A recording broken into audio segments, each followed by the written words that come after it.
Hello, and welcome to my PVE Wizard Succession Combo Half Guide. And the reason it's a half guide is two reasons. I'm not good at making full guides, and also, I don't really want to say, oh, it's a combo guide, as in this is the best combo and this is the best combo. It's more, I'm going to give general guidelines, and you can tweak it based on the add-ons you have and based on what best suits your situation. Because not every skill, like let's say if two skills do the same damage per time on target, one may have a slightly different AoE, or one may chain into other skills better, so yeah, it's really going to vary a lot. So I didn't expect to take that much damage. So anyways, I'll talk some about burst combos, some about sustain combos, some about different add-on options and how that kind of plays into it, so I guess I'll do that now. Okay, I'll grab these. So one thing I do for a burst combo is aggro orb, and as they're approaching I use my earthquake, then voltaic to put the evasion debuff, position, lightning, residual, lightning storm, raw bomb, fireball, fireball explosion.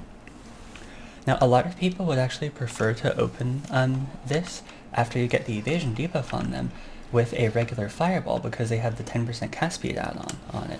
Now the reason I don't, it's kind of complicated and I guess I'll leave for another video, but it has to do with things not refreshing it. But anyways, if you do that, I actually don't use fireball at all.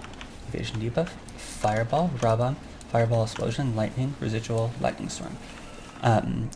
The entire combo, the hard-hitting part of the combo, is going to be done with the 10% cast speed and 25 PVE damage if you use fireball first, so that's going to be quite nice. But yeah, I open with lightning because I don't use that.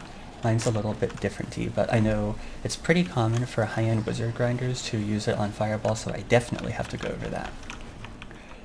Now there are going to be some little variations to the burst one, or if you want a super fast burst combo, let's say if you're finishing off history a pack halfway after you do damage to it, I would just use raw bomb, fireball into explosion, as that's probably the fastest way of dealing a medium high amount of damage where you don't need to do the whole lightning sequence.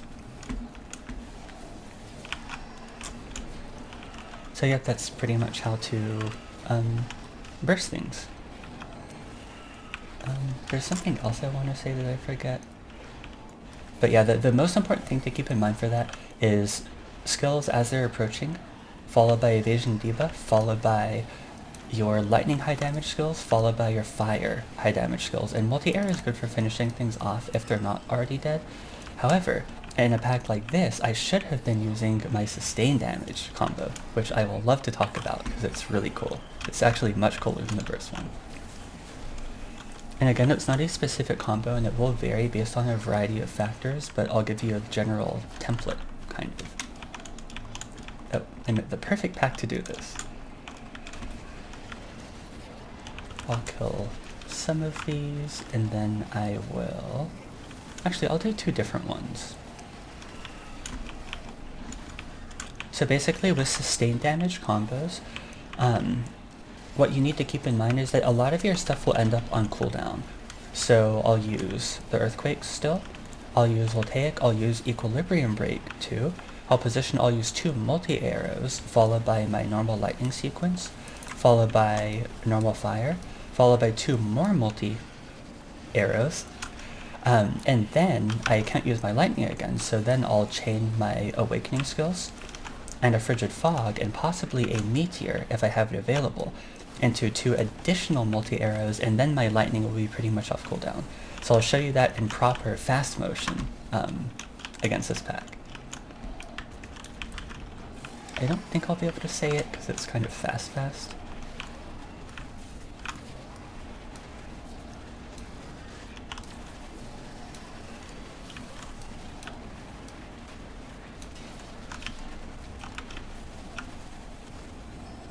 guess I'll use a meteor, because why not?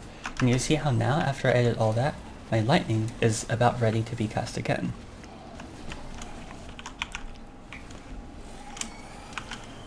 So I know that was kind of hard to see, and I should probably do it against one I don't need it against, because that was kind of hectic, and I don't think you just want to look at these ones. So, again, evasion debuff. I'll use my equilibrium break too.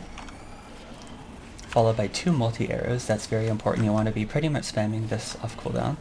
Into lightning, into fire, into 2 more multi-arrows, and then since you can't use lightning, use your awakening, this, 2 more multi-arrows, followed by your lightning's ready again. And then guess what? Your fire's ready again. Then guess what? Your multi-arrows are ready again. Then guess what? Your awakening's ready again. I don't think this would be ready, but since I took too long, I'll use it anyways. So you can change some form of that almost indefinitely. You won't have your frigid fog and your meteor up every time you kind of need it. So there will be some downtime, but if you're killing things that take you that long, then maybe you go to an easier spot, or maybe it's a really hard party spot and get geared friends who can carry you better. So let's see. What else do I want? Oh, yeah.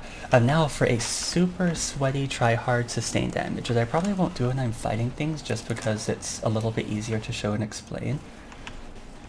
See, why is only a half guide now? I'm not very good at making proper guides. Yeah, I guess I'll just... Okay. Should I do it against things? I don't know if I want to do it against things. Nope, I'll just pretend like I'm fighting things. Okay, so, pretending like I'll even use an elixir to super pretend. So remember how I talked about the fireball add-on? The fireball add-on does not last very long, however it's incredibly powerful. 25 PVE damage and the cast speed of 10%. So for an ultra tryhard sustained damage combo, the typical these things, position with Earth's response, open with fireball, raw bomb, fireball explosion. Wait, I'm doing sustained damage combo. I'm dumb. Ignore everything I just said because I forgot my multi-arrows. So, and no, I'm definitely not remaking it to remember a multi-arrow. So anyways, typical earthquake for good add-ons, 20% crit and all, evasion debuff, position, fireball, multi-arrow, raw bomb, fireball explosion, lightning, and then your multi-arrow is going to be ready again, or if you do it really fast and it's on cooldown, then you can refresh the fireball add-on, and then you go into multi-arrow, and then after that you continue with, just like earlier, the awakening skills, meteor, then fireball to refresh the add-on into more multi-arrow, and then your lightning should be ready. So, okay, it doesn't make much sense using it like that. Let me show you properly against some things. I'll absorb because it's even cooler, and I'll wait for my meteor. I'll just pretend like I use it. Remember, fireball, multi-arrows, typical damage rotation, and I'll have time to refresh my fireball. The downtime's important for the multi-arrows. Then here, multi-arrow, refresh, and then my lightning is just ready at the perfect time. And again, you can chain. This is another one that you can kind of chain almost indefinitely. Sorry, I said here because I can't name the skill because I can't talk that fast. So let me try to properly do it against something. There's nothing that's quite tanky enough to need that, I guess. So fireball for add-on, multi-arrow, DPS rotation. It's not ready, so refresh, multi-arrow, typical rotation. It's not ready again, so I refresh because my meteor was cooldown. And whenever I say refresh, that means you refresh the add-on. I did my 2 multi-arrows, and then your lightning is going to be about ready, and then your fire is going to be about ready. So pretty much what you're doing there is you're using your fireball for supplemental damage, and to keep near 100% or 100% uptime on your best PVE add-on. So again, use that first before anything else in your combo. Refresh, multi-arrows again. Multi-arrows again. Refresh after it, perfectly timed for the lightning, and then more fire, and then more refresh, and then more multi-arrow, and then I guess probably more awakening, and then more refresh, and then more multi-arrow. And then you have to wait a little while for lightning, but not that long. Then more lightning, then more fire, then more multi-arrow, then more refresh. And again, you can kind of chain these things, like I said, almost indefinitely, with very little downtime, waiting for... If only I could properly edit videos, I could have it shown across the screen, but I'm sorry, you're just going to have to find someone who makes better guides for that. I'm sure there's someone who makes much better guides than me. So yeah, hopefully that gives a little bit of an idea of what nice sustained damage combos are. Now a quick thing to keep in mind, like an even more one where you just have a template and you build your own style off of it. You want to use your AoE skills as things are approaching that give you good add-ons, such as my Earthquake gives me the 20% critical hit rate. This gives me defensive add-ons, plus it does an evasion debuff, so you want to debuff them, you want to give add-ons to yourself, then you want to position, and off of the positioning, chain your high damage rotation. Whatever high damage rotation is appropriate for the setting, whether you need burst damage, sustained damage, or somewhere in the middle. And then if things aren't dead yet, then